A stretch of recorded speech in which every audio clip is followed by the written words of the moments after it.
Welcome to Certified Credit's Talk Data to Me podcast, where our FCRA certified experts help you tackle the latest regulations, emerging trends, and unique challenges of the mortgage industry with an intuitive, people-first approach. And of course, data, because your business is built on more than just a score. Visit certifiedcredit.com for more information. Certified Credit helps you hone your best practices from lead generation to post-closing QC and everything in between.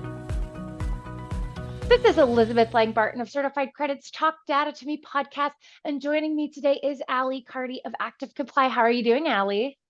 I'm doing fabulous. How are you? Good. I am so excited to have you here. We're talking about something that I'm passionate about, you're passionate about, and I think is making a huge difference in our mortgage industry. So let's just jump in. Today, we're talking about Gen Z borrowers and the research that you've been doing kind of as like this independent market research, and I have been loving it. If you haven't seen, Ally's been posting these videos on her LinkedIn page, and I'll link to that in the description. You know, talking to her friends and associates and people inside of the Gen Z and a little bit of the like younger millennial population about the home buying process. So before I give it all away, Ally, can you tell me a little bit about what you're doing? What was your inspiration for this? Yes, 100%. So I think you and I kind of relate because we're younger, women in the industry, and we are coming up and trying really hungry like professionals. And so as I've gone to these conferences, I realize there's a lot that I have to learn, but there's also a lot that I can also bring to the table when it comes to talking about the conversations I get to have in my inner circle and what I hear my friends talking about. And what really sparked all of this, and I could do my whole tangent, but I'll try to make it concise. So my parents are both in the industry. I grew up in this mortgage household, and I feel like I've always heard terminology, FHA, Fannie, Freddie, all of these different words. And I slowly got thrown into the ringer, not the ringer, I guess, the ring. And I am now handling big conversations around these ideas. And I've sat through so many sessions about just really specific to the mortgage industry. They're all very different, but the one that really stuck out to me is marketing to Gen Z. Yeah. And you and I are both very big on the marketing side. That's something I think you and I relate on. But as I've stepped into the ring, I realize a lot of people have speculation around our generation, or I guess you're a younger millennial. I'm right at the cusp of Gen Z millennial. So it puts me in a really good position to kind of start asking questions. And while I'm still learning all of the mortgage interactions and the terminology, putting it all together within my first 9 months in the industry, I really was like, well, this is an opportunity for me to help bring value and build relationships based on my demographic. I am a 24-year-old in the industry, and I'm having these conversations. Instead of people speculating about it, let me just bring the conversations to LinkedIn, and other platforms. So it's really helped me learn more about the industry, but also build relationships and see that there was value to what I was having conversations about outside of work. So I really have just jumped onto LinkedIn and started posting videos. I started out sending out surveys over Instagram, and I sent out Instagram surveys between 150 to 220. It ranged every week how many responded, but I sent out surveys to friends that had agreed to let me survey them on homeownership. And they all think I'm a crazy mortgage lady. But honestly, it's kind of a life hack, because if I was a loan officer, I'd be crushing business, because all of these people know that I am in the mortgage industry. Yeah. And they want to talk to me about financing their home, which I'm not licensed to do. So, but either way, so I really— But you can connect them with someone Exactly. But also, like, it helped me realize, there is power to social media. And, my company, I work for ActiveComply. And as I've jumped into the ring, like I said, I'm trying to figure out the best way for our company to bring value to these lenders. And I really think that there is a power in connecting with borrowers through social media, whether it's education, whether it's branding yourself. And I know you do great at branding yourself. But I think that loan officers should really take advantage of that ability to, connect with their community, connect with their followers. And just by doing my video series, I think I've had 8 inbounds for financing a home. And it's like, if loan officers were doing that, I feel like everyone would resonate then with the home buying process. Right. Well, and I think you said something interesting in there. You're talking about like how you're using your platform to not only educate your network, but also educate home buyers. So like I think the misunderstanding kind of goes both ways. We have older generations trying to understand the struggles of buying a home as a young person, which the process has changed since they probably went through it. And they're probably not having the same, financial experiences, or the same, socioeconomic experiences. I mean, Gen Z is the most diverse generation that there's ever been. And so how do we continue to serve young home buyers and serve this diverse population at the same time? And then I think it's the flip side of that too, is there's misunderstanding with Gen Z on what does it even mean to buy a home? What's involved? What does that process look like? And I've said before about the experience I had buying a home where I just felt lost. And luckily, I had a loan officer who walked us through the process, but it's a very scary process. And, there's the myths of the 20% down. There's the myth that, you have to have really, really high credit score. There's, oh my gosh, it's going to cost so much more than renting. And so really, I would really like to hear what you're hearing from these Gen Z borrowers, potential borrowers, people who are looking at Perspective, yeah. perspective on why are they really hesitating to get into this market, and what challenges are they seeing?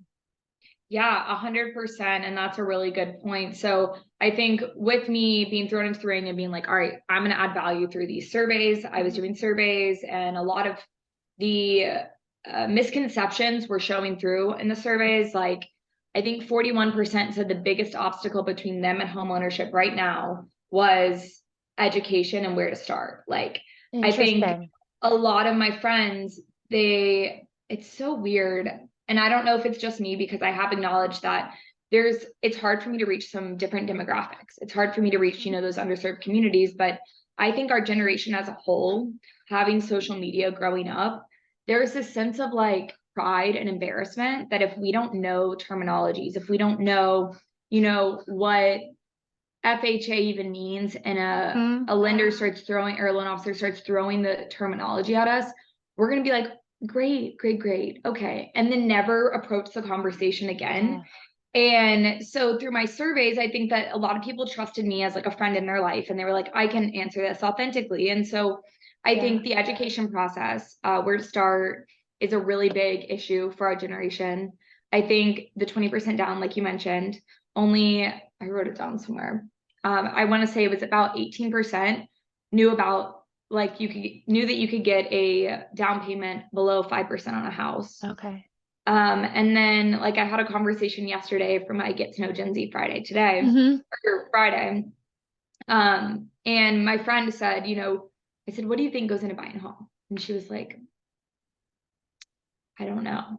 And I thought she would say like credit score, kind of the big things that go into buying a home. She was like, maybe your employment history. And I was like, well, yeah, there's one. That is one. I was like, yeah, it was just kind of random though, because it wasn't like the ones that I think of.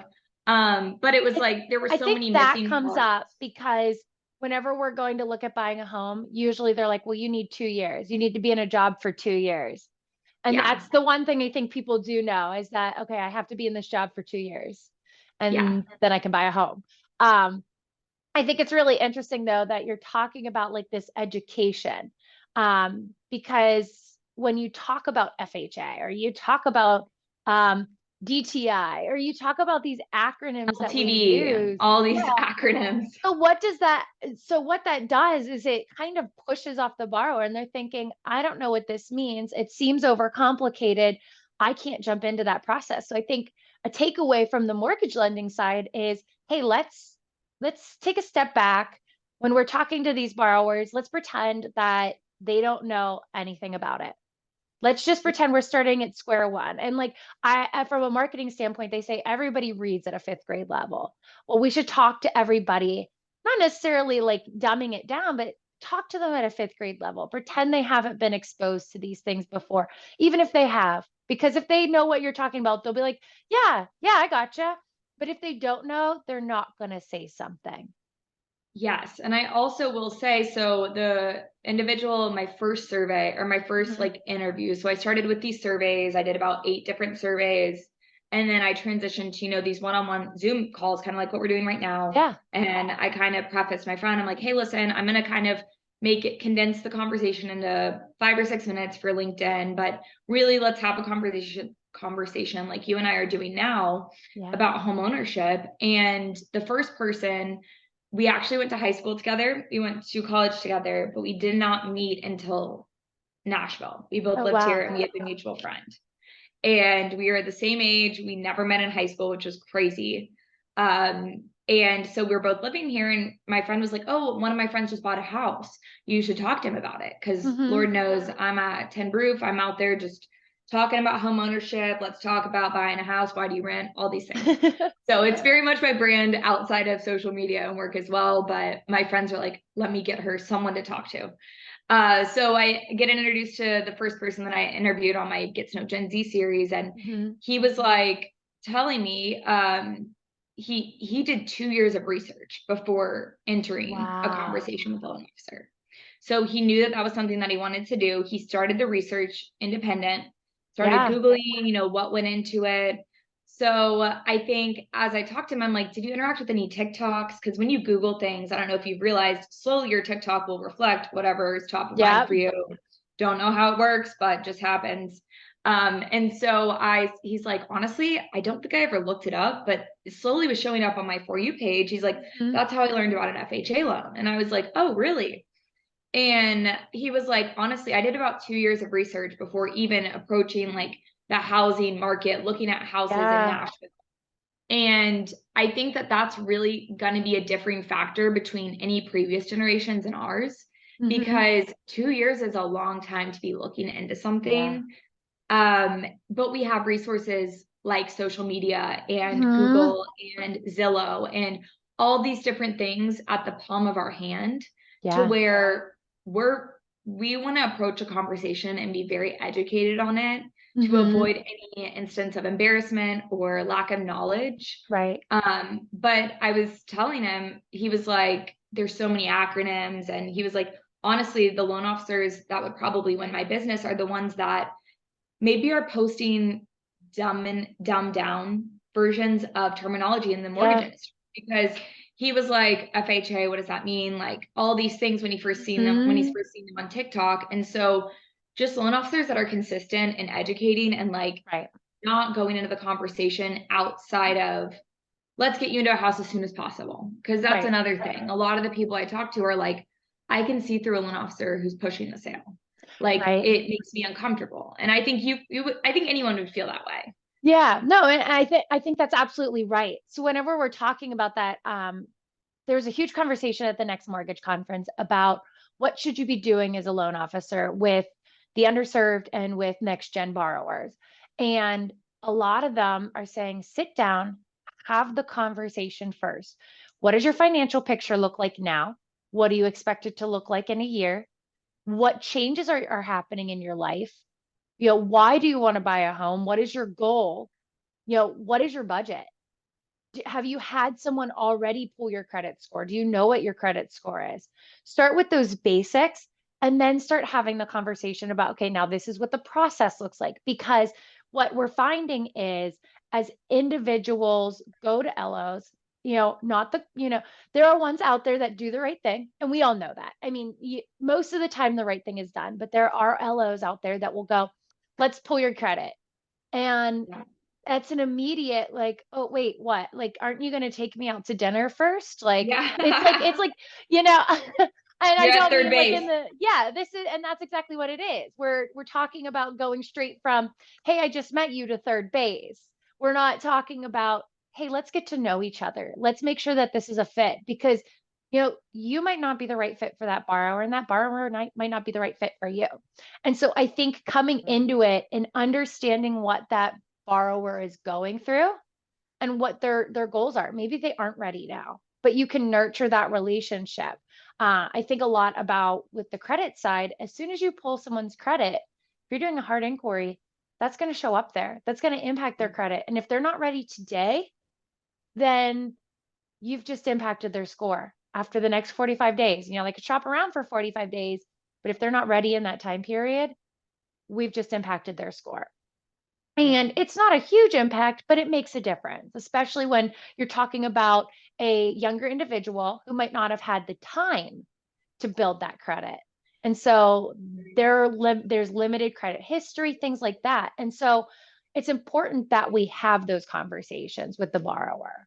Well, and I think something that I said to my friend yesterday, about, I was like, so what do you think goes into buying a home? She didn't even mention credit. And so loan officers that are out there and building a relationship, whether it be social media, whether it be at a realtor event, whether it be in the community, branding themselves, if they are just taking the time to be genuine and be like, hey, this is what you need to make sure you're aware of. Yeah. Because there may be the bad guys out there that, like my friend yesterday, could go in and be referred to. She uses them, and then she has a negative connotation with the idea of buying a home. Not only is she out of, for 40 days, her credit scores, or 45 days, her credit score is impacted, but also she literally is like, I feel betrayed by this loan officer. Right. And so also one of the interviews that I had said he's buying a second home. And one thing that I've really been doing to drive value, I will say every interview that I've done 6 of the 8 so far. And every interview after, people are like, you kind of make me want to buy a home. And I'm like, can you believe that? But because I really take the time to say, especially for my friends here in Nashville or in Florida, the home prices are only going to go up. You and I talked about appreciation just the other day. There's such a, it's not really an urgency to buy a home, but really, like, if you don't get in now, it's going to be harder in the future. Like if your timeline is 10 years, like you are spending so much extra money, you're not building wealth. And so I kind of sat down, and the first person, or one of the first 2 people that I spoke with, he was buying a second home. And he was like telling me about the appreciation that he's experienced, and he ended up renting it out, and he's just built so much wealth just by owning it. And he lives in an apartment downtown. So that is just like he's 30 and he's owned the property for like 5 years, but he was like, oh, I rent out this place and I'm not paying anything on it, but it's appreciated like over $100,000. Wow. It's an investment strategy too. Exactly. And so when I explain that to some of, especially the women in my life, they're like, because we are all like, I think you and I are very driven, like in our careers and professionally, but I think everyone that I relate to, or I resonate with in a friend group, we are all very driven, and we want to make sure that we're making the smart financial decisions.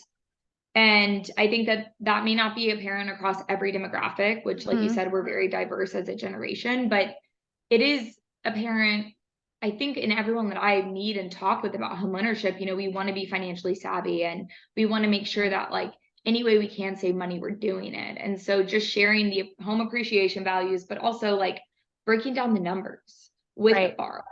So the first base, coffee, let's talk about your goals. Let's talk about what you want to do. Month from there, once you get a timeline, hey, like, let's talk about numbers. Let's see what you're losing, how it would benefit you. And I think just being genuine, the outreach will go a lot farther with Gen Z borrowers, than it seems. Like, I think a lot of people would be receptive if someone reached out and was like, hey, do you want to look at numbers with me for a home? Like, I would just, if it's part of your journey, like, let's talk about it. I wouldn't shoot them down. I'd be like, that's really creative. No one's thought that I could buy a home at 24. Let's talk about it. Yeah. Well, and I think that's really interesting too, because when we look at the economic trends, it used to be, I think it was about 5 years out of college that an individual would buy their first home. And we're up to now about like 9.5 years because of, So I'll put it in the description, but there is a study that was done by Zillow that showed all this. And it basically broke down how long it takes someone to purchase a home. And so I think that leads me to ask you, based on your conversations, how are you seeing today's, environment impacting Gen Z and their homeownership journey? Like, are your friends and the people that you're interviewing and surveying seeing this impact of, rising in affordability? Not the wages aren't keeping up with the rising costs. We have the uncertainty, the rates, and now something that I'm sure Gen Z doesn't even realize is that change in the LLPAs. So how does that impact them? Because, credit wise, they're disproportionately susceptible. So like, how is this today's environment impacting them? Oh my gosh, that's such a great question, because I think I've gotten both sides of it. So the people that are in the discussions about homeownership, they really do not realize interest rates, I think. So I've seen both sides of it. So the first couple interviews that I did, I'm like, hey, what are interest rates? And people are like, I don't know, like if I get in now, great. I got a great rate. They go down, I'll refinance. Like they were very like, I don't know, like it's better than waiting for my house to appreciate in 5 years and it'd be way more expensive. It's like the old saying, date the rate, marry the house, date the rate. Yeah. Yeah. And I said that and they're like, what? I'm like, oh, sorry. And so I think that a lot of especially men, and I think that this will relate to like Kristen Messerly's report on Next Gen Women. I think Next Gen women they're a huge population of first time home buyers, or right now the most likely to buy a home. And I don't remember the exact statistic.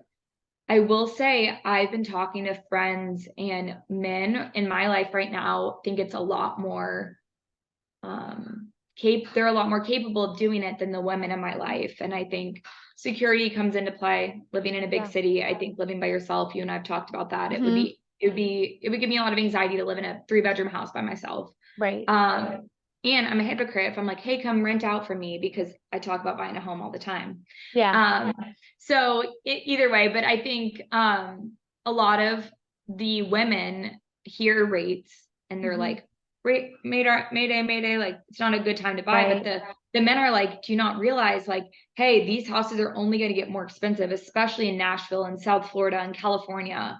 And so the men are like, I'm going to get in now. But a lot of the women are like, no, it's not a great time to buy. I've been watching the news. The rates are high. And so it's interesting. Well, women make more decisions. It's really funny that this is the mentality, because in Kristen's study, it actually shows that single next gen women are more likely to buy a home than a single next gen man. And that's just how it is. But I think it's funny because women have a more emotional decision-making process. And so that's why that security comes in. And that's why that, oh, well, it's not a good time comes in, and that fear comes in. And so I think when you're working with next gen borrowers that are women, I think you almost have to kind of be not only their advisor, but also their coach. Like, hey, I know that you can do this financially. Here are the numbers. I know that this is the best decision for you because of all these things you've laid out in front of me, and I'm not here to lead you astray. And basically being there, like, sideline coach, like, yeah, you got this, you can move forward. And I think once you get the trust, because women are very emotional and they're very connected, once you get the trust of one next gen woman, she's going to go, I had this really great loan officer, and 100%. Here's who they are, and here's why you're going to use them, and you're going to grow your network. Especially like if you think about a town like Nashville. Nashville has such a growing population, and it's a young, vibrant population. And it's a lot of professionals who are looking for growth. And I think inside of that network, if you can find one inroad, you're going to find others. And then that word of mouth marketing. You're going to get 10 opportunities just by that one person. And whether it's, maybe they won't close that day, they'll at least be like, ooh, let me reach out to your loan officer and see like what my finances look like. Let's figure out a roadmap for me. And I think a term I've really been using is like a loan officer. I would recommend just laying out a roadmap. Here's the first stop. Here's the second stop. Like everyone has a different terminology for it, but like, I just think a roadmap is a great thing to be like, hey, let's figure out your financial roadmap. Because as a prospective first-time home buyer, I'm like, okay, yeah, that makes sense for me. Like, you're not trying to push a sale. You just want to figure out a timeline for both of us to feel comfortable about addressing these conversations. And so I love that idea. And any loan officer that's reached out to me for tricks, tips, I'm like, lay out a roadmap, and then also have your social media reflective of different roadmap steps. Be like, hey, if you're at the step, make sure that this is in your brain right now. Make sure your credit, make sure you are making a certain amount. You're not changing jobs all the time. If this is something you want to do immediately. So I think that a roadmap will be great, but going back to your point on security and like women wanting to buy a home. So we have talked, I do not own a home yet. I live by myself in an apartment. But I think one of my friends I spoke with yesterday, we talked about this, and I was like, so what's going to get you to homeownership? And she's like, well, honestly, like I live by myself. And she's like, if I lived in a house in a part of town that I wasn't very sure of, then I don't know, like the security, like I don't know how I would feel. I don't, she doesn't own a gun. She doesn't want to have to like be super on edge all the time living by herself. And so, I was talking to her and I was like, I am in the same boat. Like that gives me a lot of anxiety, but we both don't want to rent from each other, because here I am talking about, oh, your renters are paying your mortgage. So we've talked about it. And yesterday I was kind of bouncing off ideas, and she said one of her good friends who used to work at a boutique here in town with her, she just bought her first home, and she connected me with her, and I'm going to try to do an interview with her. But she has done a great job at glamorizing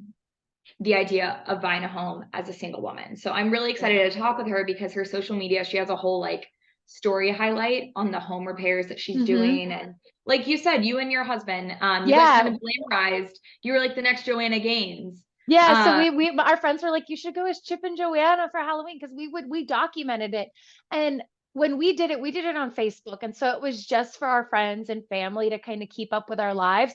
But I think that's another way that loan officers, when we're thinking about like a marketing strategy, using those social platforms. And if you're doing work on your own house, or you're helping you're going to see a prospective client, having conversations, helping them document it, and being like, look at my success story, like look how fun this looks, like don't you want to do this? Well, and I think it made me want to buy a house. Glamorizing it, I think it's a positive way to capture the little rewards of home ownership, because home ownership is not for the faint of heart. I think we all know that in this industry, and it's not about the money side of it. It is about you fix your roof and then your furnace goes. And then once your furnace goes and you fix that, you have the rule of threes in play, and your bathtub starts leaking into your kitchen. All of these are true stories. And so it really, when we're talking about these conversations, people do need to understand that side of it. And that's why that's important that, you could do a 5% down payment, because you still need a little bit of that emergency savings and a little bit of that cushion. And I think whenever we're talking to Gen Z, that's another thing they might not be aware of. Like, hey, once you purchase this home, here are the things that could happen. Make sure you have that set aside. But I also think that we need to show those little wins, because otherwise the idea of owning a home, be like, oh, well, right now I just call my landlord. If my furnace goes, I call my landlord, not my problem. But at the end of the day, once that furnace went in, I was so excited. I was like, yeah, we got a furnace. I'm not going to have to replace it for 20 years, hopefully. Like, it's just like the American dream. Like, it's like when you grow up, you see it on TV. Like, that's what really motivates me in this industry, is like, I've grown up picturing, the white picket fence, my golden doodle in the front yard, like all of these things. And I'm not getting that out of an apartment. And I think even renting a house from someone else, it's like, I can't put paint on the walls. I can't do things like your wonderful wallpaper. Like, I'm looking at it and I'm like, I look so barren behind me. So it's little things where it's like, you can make it your home. And this individual's done a great job at, creating these stories and romanticizing homeownership, I guess. And so I'm excited to talk with her, but my friend yesterday was like, I'll connect you guys. But also in our conversation, you mentioned, I said, well, why else do you not want to buy a home? And she's like, well, for instance, my washer dryer just went out a couple of days ago and maintenance came and fixed it. And I was like, okay, yes, I relate to that. My dishwasher went out a couple of days ago. They came, did a couple of things, and it was fixed. And she was like, yeah. And I was like, well, what if loan officers were a little bit, I know that the market is a little bit slow right now, so loan officers can do this, but I think that they will get so much more referrals by being a resource for homeowners, especially in that first year for Gen Z home buyers. Yeah. And I said, what if like your loan officer sent you TaskRabbit, which is a app on your phone that helps you get a handyman at a really reduced price. Yeah. They come out, you can schedule it on your phone. It's really user friendly. Yeah. Instead of being like, oh, you're on your own. You just bought a Or house. develop even that would be a really cool idea too, to even develop like, hey, first time home buyer guide. Here is Yes. here is my recommendations for a plumber. Here's my recommendations for an electrician. Here's my recommendations for somebody that LO has already vetted, and that borrower can feel comfortable saying like, hey, like I have someone in my corner. Yes. And I think like that's another thing real estate agents could do too. Yes. The longer you own at home, the more you realize like everybody needs a plumber, everybody needs an electrician. You always need a general contractor for whenever your bathtub starts leaking into your kitchen. Like you need those people that can help support you, because while you can do a lot of the work yourself, some things are just beyond the scope of your ability unless you are a plumber or an electrician or a Especially contractor. as a woman, it seems so Yeah. like um overwhelming to have to get out a wrench, you know. I mean, I hung the shelves in my apartment. That was a big deal. I will say But I'm on the opposite side. Like I love doing that stuff. We let's see. laid tile in our from our bathroom through our entryway into our kitchen. And my dad showed me how to do the first one. My husband helped me with a couple of them, but most of it I did because I just love that kind of thing. Like it's very handy, Well, very hands-on. and I think I would like it if I was like doing it with someone or someone helped me Yeah. start it. But like as a independent woman living in a house by herself, like Yeah. it's very overwhelming to see tile get delivered and be like, holy cow, let's turn to TikTok and see how we do this. Well, Which, that's funny. That's the difference between Gen Z and millennials is I'd go to YouTube.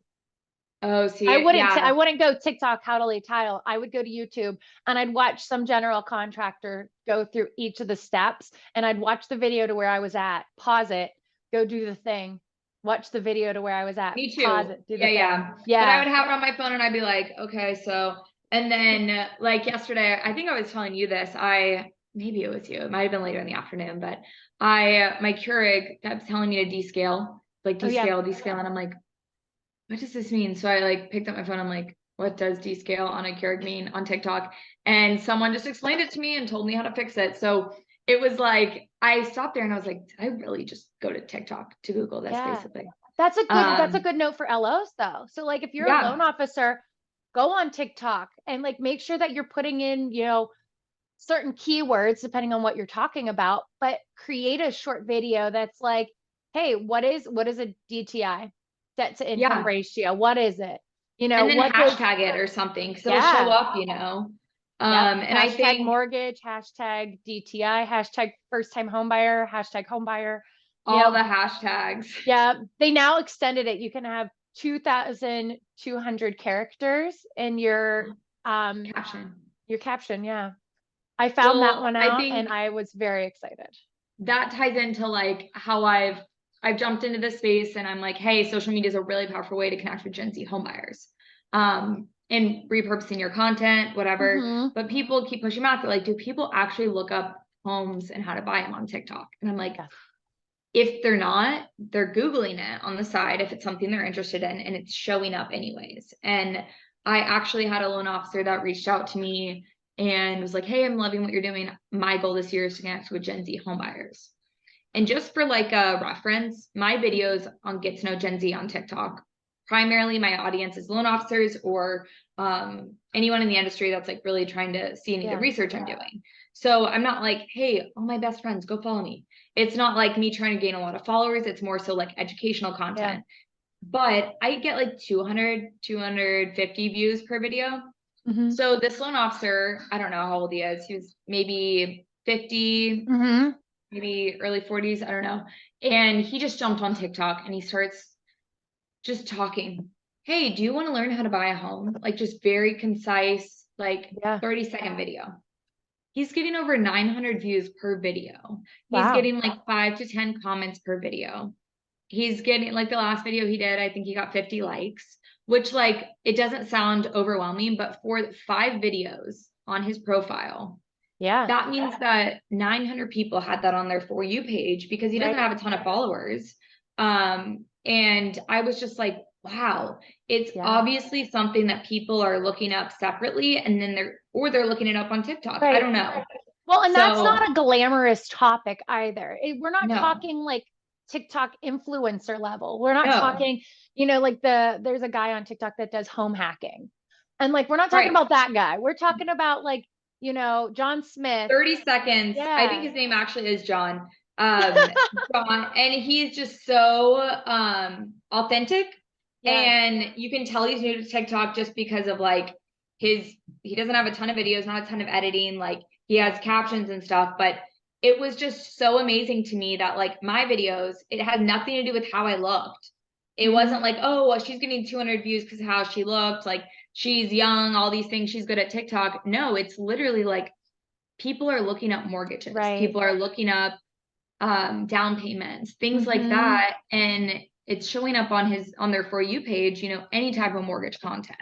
So I Yeah. thought that was really interesting as I've been working with this loan officer and checking in to see how many videos he posts and what traction it's getting.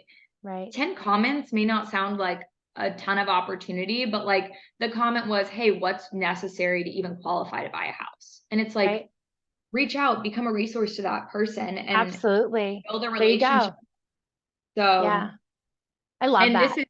this isn't me like being like, oh, TikTok, like it may get Yeah. banned, but I do think that it's a great way to create content, repurpose it across all socials. But I think at the end of it, at the end of the day, it's the same as what we were saying earlier. It's about developing those relationships and fostering an environment of education. And I think there's a lot of people in our industry who are doing a really good job of bringing that education to light. I know earlier we were talking about Kristen Meserly, but like, I think she's focusing on that like next gen home buyer, but I think there's a lot of people like Convergence who's focusing on the underserved markets. We have, Laird Nasuli, who's talking about the underserved markets. And so, we have resources for both of those areas of home buyers.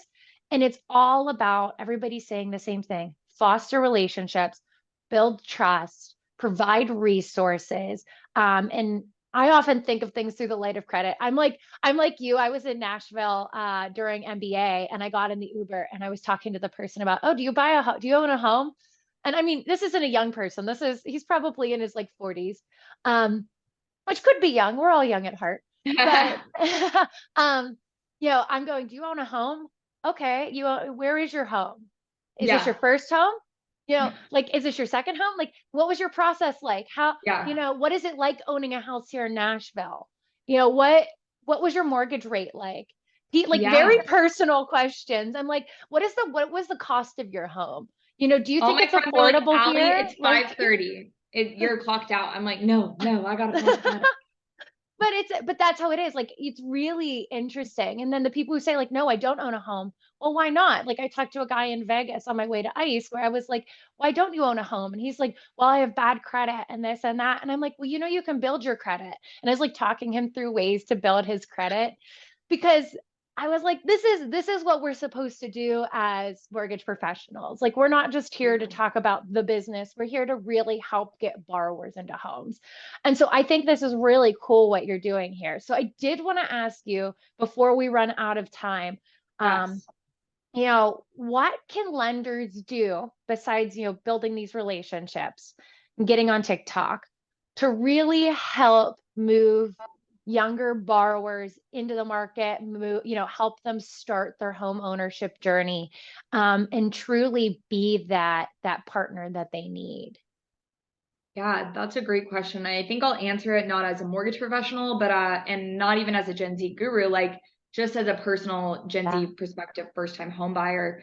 Like I said, the roadmap being super genuine and Hmm. approaching me. And I think a lot of the people in my generation will also respect like the hustle. Like I think a lot of people are like, oh wow, this person's taking the time to reach out to me personally. Hmm. And I know a lot of people will be like, oh, I've asked, hey, what do you think about influencers? And people are like, if I can tell someone's putting enough work into creating a video, I'll interact with it. And I'm appreciative that they're thinking of Yeah. putting that out there and spending enough time. So I think making sure that you're sincere in your approach is something that would get my business. Mhm. But also I think something that I've heard is numbers, laying them out. So here's what I'm paying right now in rent. Yeah.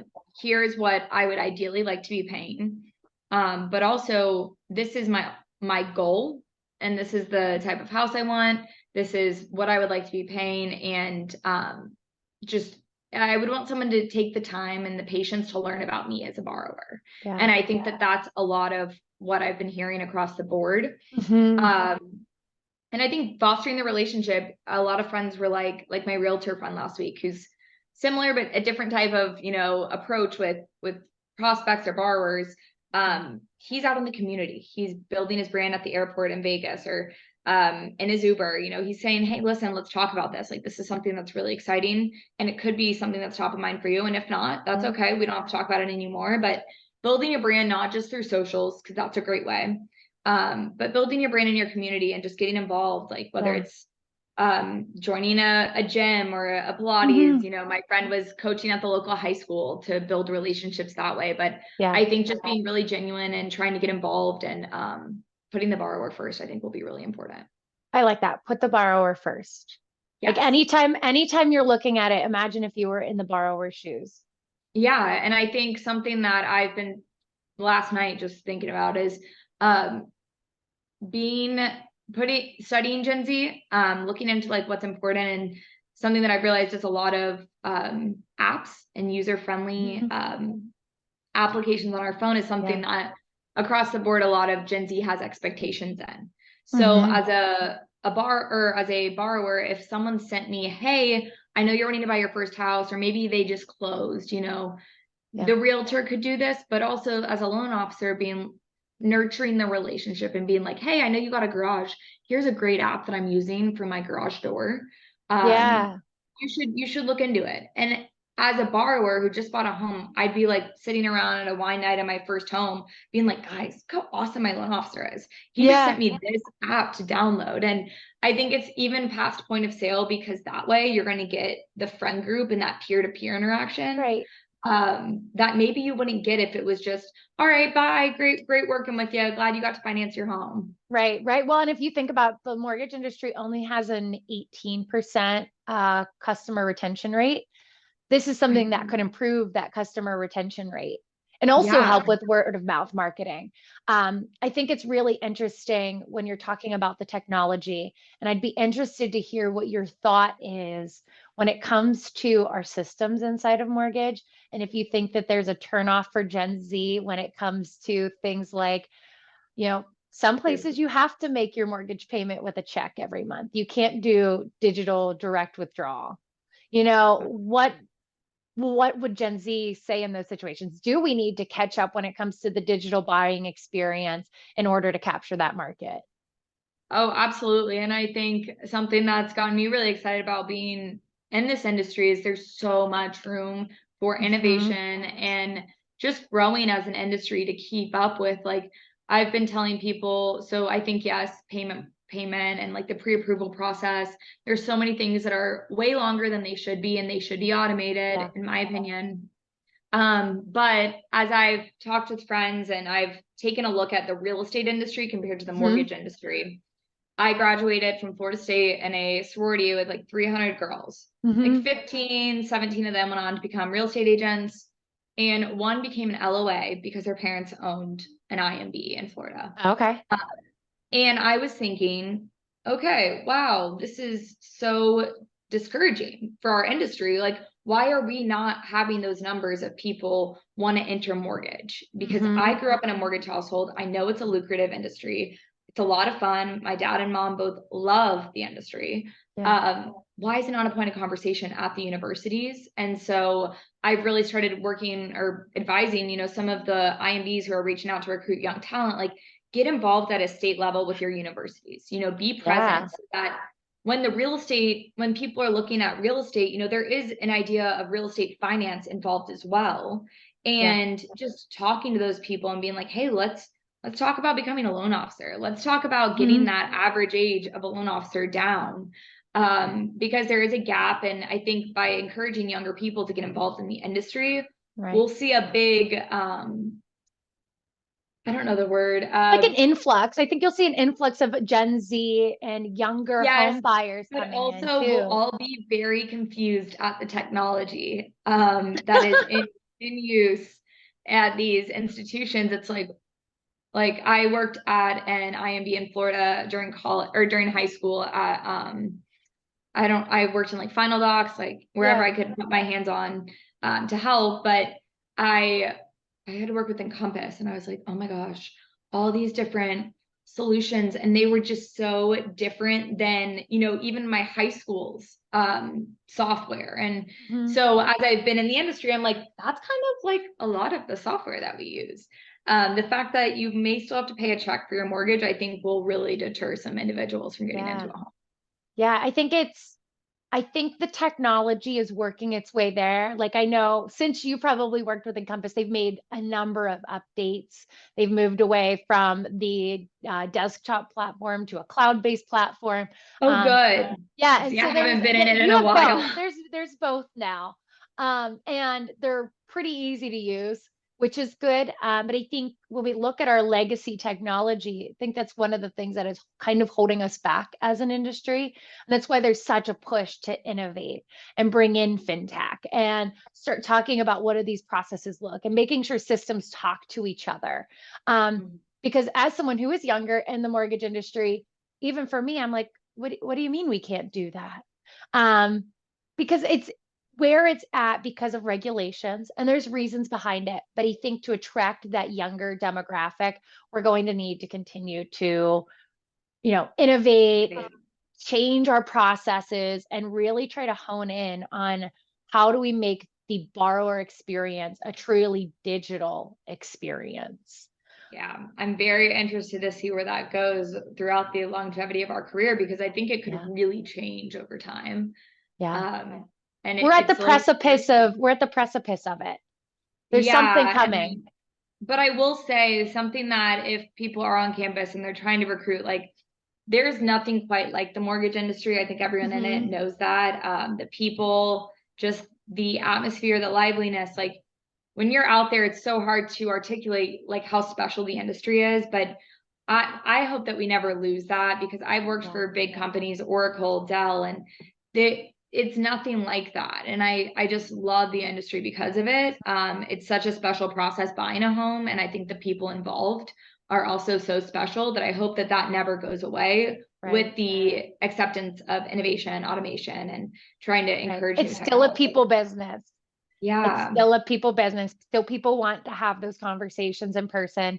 They want to know that there's another human on the end of the line helping them through it. They want their, LO to be a real person who's advising them and talking to them. So I think we need the automation to help the people process. It's complementary. It's not to replace. I agree. Yes. Yeah. Well, with that, Ally, our time is quickly running out. So I just wanted to say thank you so much for joining me today. This has been a wonderful conversation. And if individuals want to learn more about Gen Z, I will be linking your LinkedIn in the description. But I so appreciate you. And I know the industry appreciates the, independent research that you're doing and bringing these new thoughts and opinions in. So thank you. Thanks for having me, Ally. I am so excited to have you as a friend in the industry and both be young, motivated women in the industry. Yeah, it's always so nice to have a friendly face. Yes. Well, thank you so much, Ally, and have a great day. You too. Thanks for listening to Certified Credit's Talk Data to Me podcast. With over 35 years of industry experience, Certified Credit is your multifaceted mortgage solutions partner. Learn how our commitment to passionate service, innovative products, and superior technology create a more profitable and efficient lending environment for our clients at certifiedcredit.com. Certified Credit, more than just a score.